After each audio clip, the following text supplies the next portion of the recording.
Okay sir. పత్రికా విలేకరులందరికీ నమస్కారం. అదే మాదిరిగా మా సోదరులందరికీ నమస్కారం.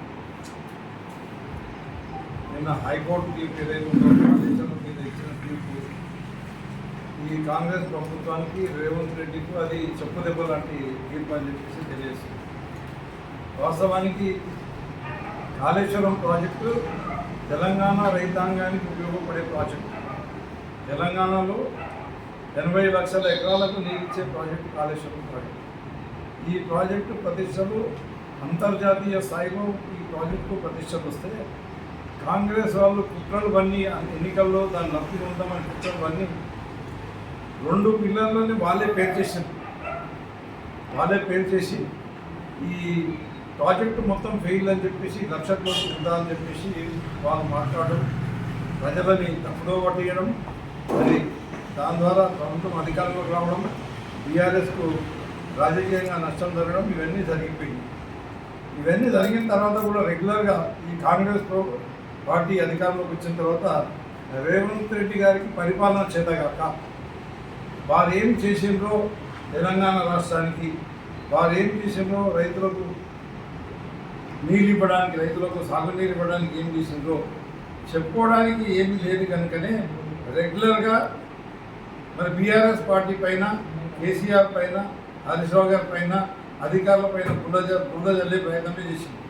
ఆ ప్రాజెక్టు కాస్ట్ మొత్తం 1 లక్ష కోట్ల రూపాయలు ఖర్చు అయితే ప్రాజెక్టు మొత్తం కలిపి. ప్రాజెక్ట్ అంటే బ్యారేజీలు ఉన్నాయి, టనల్స్ ఉన్నాయి, కెనాల్స్ ఉన్నాయి, బ్రిడ్జెస్ ఉన్నాయి. 93 మీటర్ల నుంచి 629 మీటర్ల వరకు నీళ్లు ఎత్తిపోసే ప్రాజెక్ట్ అది కాళేశ్వరం ప్రాజెక్ట్. ఆ ప్రాజెక్టు ద్వారా బీఆర్ఎస్ ప్రభుత్వం అధికారంలో ఉన్నప్పుడు మా సంగారెడ్డి జిల్లా కూడా దాని ప్రతిఫలాలు అందినాయి. ఎందుకంటే మల్లన్న సాగర్ నుంచి నీళ్ళు ఏవైతే వదిలేరో గన్పూరు, హల్దీబాగు ద్వారా వదిలే నిజాం సాగర్ ప్రాజెక్టులో కూడా ఆ నీళ్ళు వచ్చినాయి. శంకంపేట రైతులు కూడా నీళ్ళు వారినాయి. మన నారాయణఖేడ్ కళ్యాణ మండల రైతులు కూడా, నిజాంపేట మండల రైతులు కూడా ఆ నీళ్ళు వాడి ఎంతోమంది రైతులు దాని ద్వారా లబ్ధి పొందిన వాళ్ళు ఉన్నారు. కానీ ఇది ఏంటంటే అసలు ఆ ప్రాజెక్టే ఫెయిల్యూర్ అని చెప్పేసి అబద్ధాలు మాట్లాడుకుంటూ 1 లక్ష కోట్లు ఒక 2 పిల్లర్లు పాడైపోతే మా అంటే 2,000 కోట్లు, 3,000 కోట్లు, 4,000 కోట్లు ఖర్చు అవుతుంది. అది రిపేర్ చేసి ఉంటే ప్రతి సంవత్సరం ఇంకా 78-80 లక్షల ఎకరాలు అదనంగా పంట పండే అవకాశం ఉంది. కానీ కేసీఆర్ గారిని బద్నాం చేద్దాం, హరీష్ రావు గారిని బద్నాం చేద్దాం, బీఆర్ఎస్ని బద్నాం చేద్దాం అనే ఉద్దేశంతో మరి వాళ్ళు ఎలక్షన్ టైంలో చేసిన ప్రచారాన్ని మేము కరెక్ట్గా చెప్పుకోవడానికి ప్రయత్నం చేస్తూ రైతులకు సాగునీరు అందివ్వకుండా, అది రిపేర్ చేయకుండా ఇబ్బంది పెట్టడం జరిగింది. చివరికి ఇదే కాకుండా ఘోష్ కమిషన్ అని ఏర్పాటు చేశారు.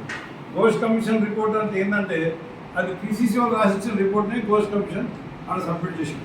ఘోష్ కమిషన్ రిపోర్ట్ ఇచ్చే ముందు మరి ప్రతివాదులకు కూడా అవకాశం ఇవ్వాలి, ఎవరైతే సాక్ష్యాలను క్రాస్ ఎగ్జామినేషన్ చేసే అవకాశం ఇవ్వాలి. ఇవన్నీ ఏమీ కూడా ఇవ్వకుండా ఆయన ఈ కాంగ్రెస్ వాళ్ళు రాసిచ్చిన స్క్రిప్ట్నే ఆయన బయట పెట్టడం జరిగింది. మరి మన హైకోర్టు చెంపపెట్టులాగా, చెప్పు దెబ్బలాగా వాళ్ళకు కాంగ్రెస్కు కానీ ఘోష్ కమిషన్ కానీ ఇచ్చిన రిపోర్టు చాలా, ఈ రిపోర్ట్ ఏదైతే ఉందో ఇది టోటల్ ఇనాపరేటివ్, అంటే పనికి మాలిన రిపోర్టు అని చెప్పేసి చెప్పడం జరిగింది. మరి అదే మాదిరిగా వీళ్ళకు అవకాశం ఇవ్వకుండా సెక్షన్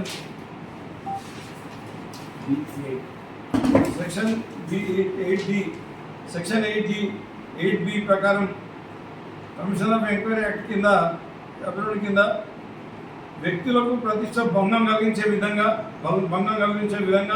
ఆ కమిషన్ మాట్లాడకూడదు. కానీ ఆ కమిషన్ ఆ రకంగా మాట్లాడడం జరిగింది. ఇదంతా టోటల్ క్రాష్ అని చెప్పేసి మరి ఈ రిపోర్టే పనికిరాదని చెప్పేసి హైకోర్టు తీర్పు ఇవ్వడం జరిగింది. ఇప్పటికైనా కాంగ్రెస్ పార్టీ ప్రభుత్వం, రేవంత్ రెడ్డి గారు బుద్ధి తెచ్చుకొని వెళ్ళంటున్నారు. మేడిగడ్డకు బద్నాం చేసినంత చేసి మేడిగడ్డకి వెళ్ళినట్టున్నారు. మేడిగడ్డకి వెళ్ళి రిపేర్ చేస్తామంటారు. ఈ హైకోర్టు చురుకలు పెట్టిన తర్వాత కూడా మీరు దొంగలని ప్రజల్లో తేలిన తర్వాత కూడా ఇంకా దాసారం చేయకుండా ఇమీడియట్గా ఏ ప్రాజెక్టు అయినా సరే అక్కడక్కడ ఎంత మంచి పని చేసినా చిన్న లోపాలన్నింటికి వస్తూనే ఉంటాయి. ఆ లోపాలు సరిదిద్ది ఆ ప్రాజెక్టు ప్రజలకు ఉపయోగపడే విధంగా, రైతులకు ఉపయోగపడే విధంగా చేయాల్సిన బాధ్యత విస్మరించి రైతులకు ఇబ్బంది పెట్టిన రేవంత్ రెడ్డి గారు ఇప్పటికైనా ఇంకా ప్రజలకు అందరికీ అర్థమైపోయింది. మీరు మాట్లాడిన ప్రతి అబద్ధాలని చెప్పేసి అర్థమైపోయింది. కాబట్టి ఇప్పటికైనా మారాలి, లేకపోతే ప్రజలు తప్పకుండా మీకు మరో ఎన్నికలలో పోతే చెప్పులు దెబ్బలు కొట్టేది ఖాయమని చెప్పేసి మరి నేను తెలియజేస్తున్నాను. అదే మాదిరిగా మీరు మాట్లాడారు తమ్మిడిహట్టు కరెక్ట్ ప్లేస్ అని. ఇది అంతా నిపుణుల నివేదిక ఆధారంగానే, ఇంజనీర్ల నివేదిక ఆధారంగానే ఆ సైట్ అనేది మార్చడం జరిగింది అనేది కేవలం కేసీఆర్ నిర్ణయం కాదు, లేకపోతే హరీష్ రావు నిర్ణయం కాదనేది ఈ హైకోర్టు తీర్పు ద్వారా కూడా బట్టబయలైపోయింది. అది కేసీఆర్ నిర్ణయం, హరీష్ రావు నిర్ణయం అని చెప్పేసి వాళ్ళు మాట్లాడడం దారుణం. మరి తమ్ముడటో మేము పని చేస్తాం, స్టార్ట్ చేస్తామని చెప్పి మాట్లాడడం జరిగింది. ఇప్పుడు 2 సంవత్సరాలు అయింది. తమ్మిడేటు కాడ తట్టెడు మట్టి కూడా తీసిపోయేది దౌర్భాగ్య పరిస్థితి ఈ రేవంత్ రెడ్డి గారిది. వీళ్ళు పరిపాలిస్తున్న ఈ 2.5 సంవత్సరాల్లో రైతులకు అన్ని రకాలుగా కూడా ఇబ్బంది పెడుతున్నారు. రైతులకు సాగునీరు ఇవ్వలేని పరిస్థితి ఉంది. కొత్తగా ప్రాజెక్టులు ఏమి కట్టలేదు. ఉన్న ప్రాజెక్టులు నిర్వీర్యమైతే అవి కూడా పట్టించుకుంటలేరు. మరి చెరువుల కుంటలు కూడా రిపేర్లు చేయకుండా అవి కూడా ఇదవుతున్నాయి. మరి మన చేపల చెరువు కొరకని ఇదేమో దొంగచాటున బ్లాక్ చేసేది 2 పిల్లర్లని.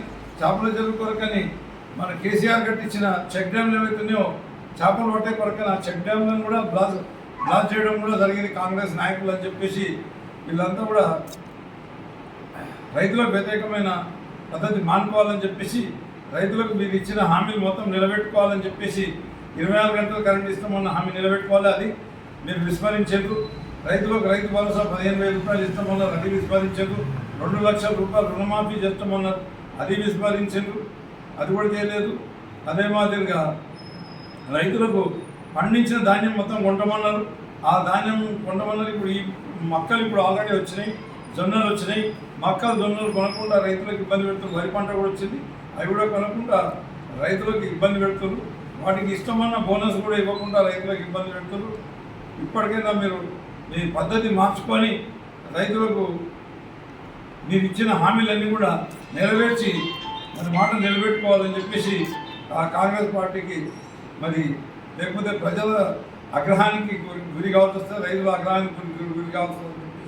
వాళ్ళు ఎక్కడన్నా ఈ కాంగ్రెస్ నాయకులు మాట్లాడిననుకోండి, కాళేశ్వరం 1 లక్ష కోట్లు అంటే తప్పకుండా మరి బీఆర్ఎస్ కార్యకర్తలు చెప్పులతో నిసిరి కొట్టే పరిస్థితి వస్తుందని చెప్పేసి